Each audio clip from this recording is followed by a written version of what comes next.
চশমা পরে নামাজ পড়বি? হ্যাঁ, কেমনে সিজদা দিবি কেমনে? একদম ফুল রাখার মতো দারুণ না? দেখা যায়। এক সপ্তাহ আগে মিষ্টি কুমড়ার বিচি দিছিলাম, এইখানে এখানে দিছি, ওই সাইডে দিছি। তো আমি মনে করছি বলবো না, এখন দেখি পুরা টপ বইরা বিচি মানে পাতা হয়েছে, ভালোই লাগতেছে। আর এই তো বৈশা বাতাস বাতাস খাচ্ছিলাম।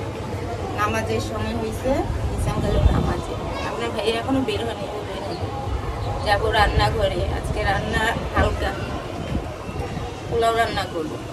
এই যে দেখেন এখানে মিষ্টি কুমড়াটা, এই যে মিষ্টি কুমড়া গাছ, কি দারুণ!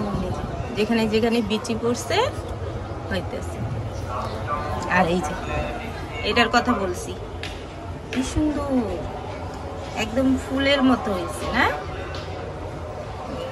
আর এই যে কয়েকটা পুদিনা পাতা, পুদিনা না, এটা হচ্ছে বিলাতি ধনিয়া পাতা, এটা পুদিনা পাতা, এটাও বিলাতি ধনিয়া পাতা। আর এই যে জাম গাছ। আপনার ভাইয়ার কাজ দেখেন, লন্ড্রি থেকে কাপড় না কেমন করে রাখছে, ছিঁড়া টিরা, এগুলো আলমারিতে রাখলেও তো পারতো। কি অবস্থা, ওই আমার অপেক্ষা, ওই জন্য যে একটা ফালাই রাখছে। আমি কখন তুলবো আলমারিতে, ওই অপেক্ষায় আছি। সকালে বাদামটা ভিজাইতে ভুলে গেছি, এখন একটু গরম পানি দেই, তাহলে তাড়াতাড়ি খোসাটা খুলে যাবে। আর এই হচ্ছে মাংস, ফ্রিজ থেকে বের করলাম, এটাও নরম হোক, একটু পানি দিয়ে রাখলাম। আমার রান্না বান্না রাইতে আমি ছাদে যাবো। হ্যাঁ, ভালো হয়েছে, বৃষ্টিতে গাছ মাটিগুলো। হিসাম থাকলে তো যেতে পারতাম না, আমি রান্না করতেছি।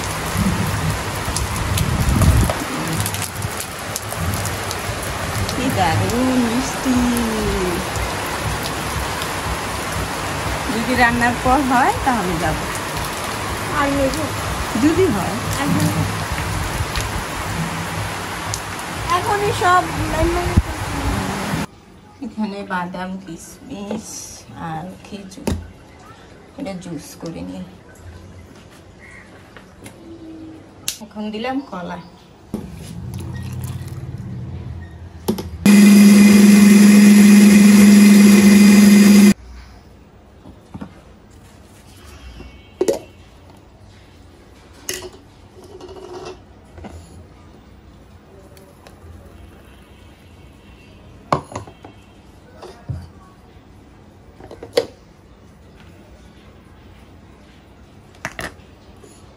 এটা রেখে আসি ফ্রিজে।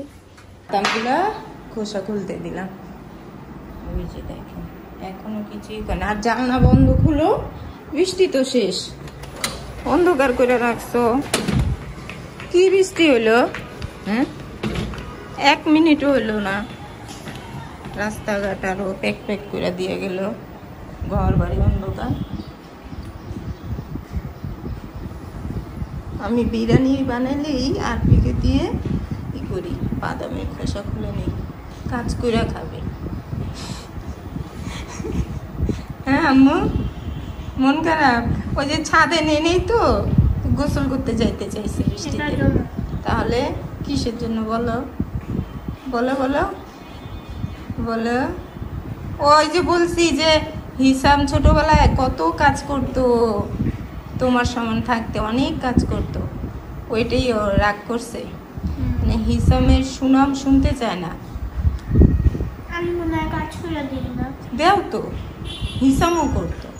মাংসতে যা যা দেওয়া সব দিয়ে দিলাম, প্রেসার কুকারে দিয়ে তাড়াতাড়ি হয়ে যাবে।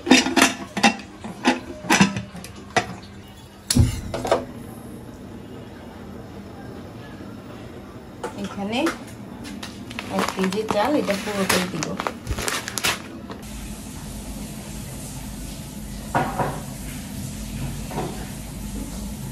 জুসটা সকালে খাওয়ার কথা ছিল, কিন্তু আজকে যেহেতু শুক্রবার একটু দেরি করে উঠছি ঘুম থেকে, তাই এখন বানায় খাচ্ছি। সময় নেই, যাব ঘর গুছাতে। মাংসটা বসায় দিলাম, এখন ঘর গুছিয়ে তারপর আবার পোলাওটা রান্না করব। আর গেল গোসল করতে, সারাদিন চিল্লায়, সারাদিন এই একটু হিসামের সাথে ঝগড়া করে, একটু আপনার ভাইয়ের সাথে। আর আমার এই তো মানে সারাদিন যে পায় সামনে, সারাদিন ওই বয়স্ক মহিলাদের মতো ক্যান ক্যান ক্যান ক্যান করতেই থাকে। ওই বলো বলো, ফেস ওয়াশ থেকে নাকি টক দইয়ের গন্ধ আসতেছে, ওইটাও বিচার দিতেছে। সারাদিন ওর ঝগড়া, সারাদিন। হিসামটা শান্তি পায় না তো ঘরে, যাও সারাদিন বাইরে থেকে ওই রাত্রেবেলা ঘরে আসে, ওই সময় থেকেই ঝগড়া শুরু, সকাল পর্যন্ত। আজকে একটু বাড়িতে আছে,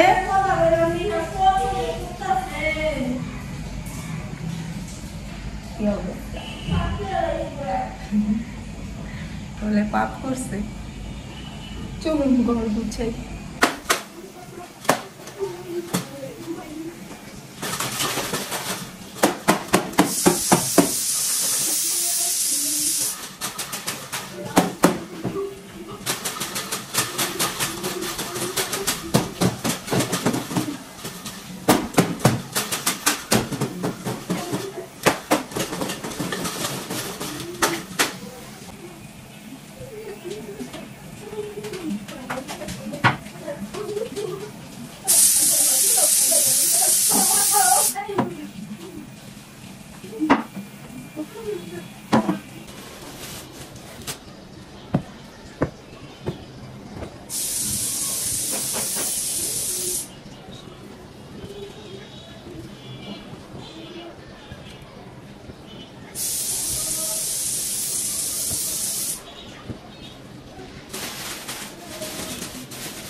হয়ে গেছে বন্ধুরা, সব কাজ শেষ।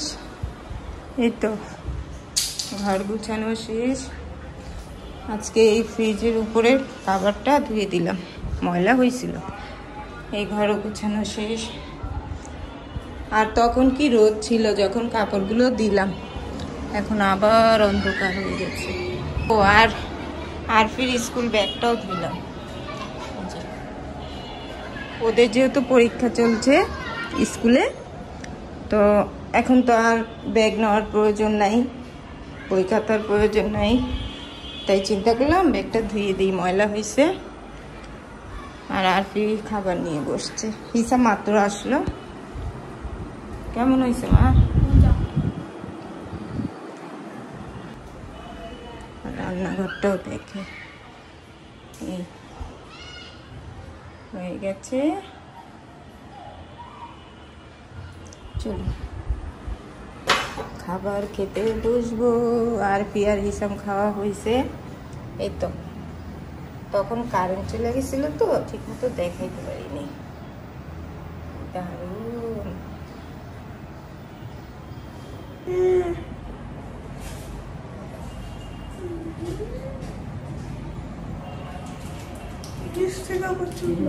অনেক বড় হয়েছে, আর চুলগুলো অনেক বড় হয়েছে। আসো দেখে, মাশাআল্লাহ।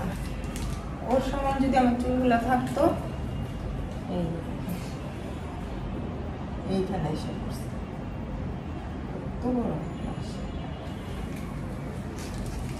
যত্ন নেয় না তো, না তেল দেয় না চুলে দুইটা ঝুটি করে, কিচ্ছু না।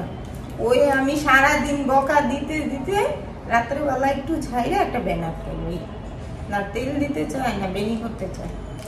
আর আমরা ছোটবেলায় না মানে ওর থেকে একটু বড়ই, তখন নিজেরাই কি সুন্দর প্রতিদিন তেল দিয়া, তারপরে যে লেস পিতা বিক্রি করতো না, তো সেটা কিনতাম 2 গজ, কি না এমন কইসা কইসা 2টা বেনি করতাম, 2 সেটে 2টা, আর প্রতিদিন তেল দিতাম, নারিকেল তেল দিয়া বিকেল বেলা 2টা বেনি করতাম, পরের দিন সকালে খুলতাম, খুলে আবার নর্মাল মানে হালকা করে আবার 2টা বেনি করতাম। চুলও এত সুন্দর ছিল, খুব সুন্দর ছিল চুল। আর এত টাইট করতাম রাতে ঘুমাইতেও পারতাম না, মাথায় এমন হাত দিয়ে ঘুমাইতে, এত টাইট, এখান দিয়ে মনে হইতো যে রক একদম ফুটে আছে এইরকম, যাতে তাড়াতাড়ি চুলটা বড় হয়, এই লোভে এমন করতাম। কত যত্ন নিতাম। তারপরে মুখে উপটন দিতাম, তখন 30 টাকা করে উপটন বিক্রি হইতো, লিজান, শাহজাদি, আরো কি কি নাম জানি এখন মনে নেই, ওইগুলা দিতাম মুখে। উপটন তুমি চিনবা না, ওই হলুদের গুঁড়ার মতো অনেক কিছু থাকে, ওটার ভিতরে দিতাম।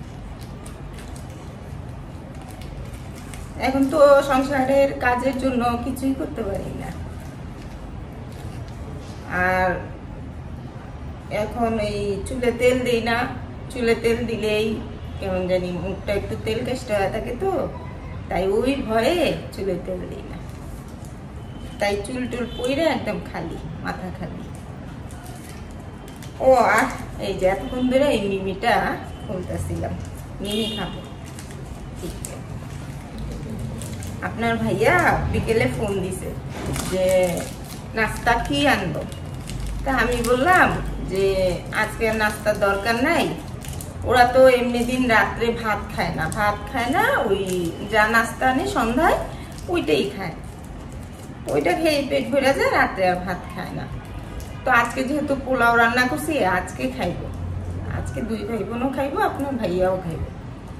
তো বললাম নাস্তার দরকার নাই, পোলাও আছে, তাই নাস্তা আনে নেই, আসার পথে একটা কোক আনলো, আর সবার জন্য মানে আমাদের 3 জনের জন্য মিমি আনলো। আর চা তো খাওয়া বাদ দিছি, সন্ধ্যায় চা খাই না আমি, এখন মিমি খাবো, চায়ের বদলি মিষ্টি কিছু তো খেতেই হবে। আর কয়দিন আগে আপনার ভাই একটা লটারি পেয়েছে।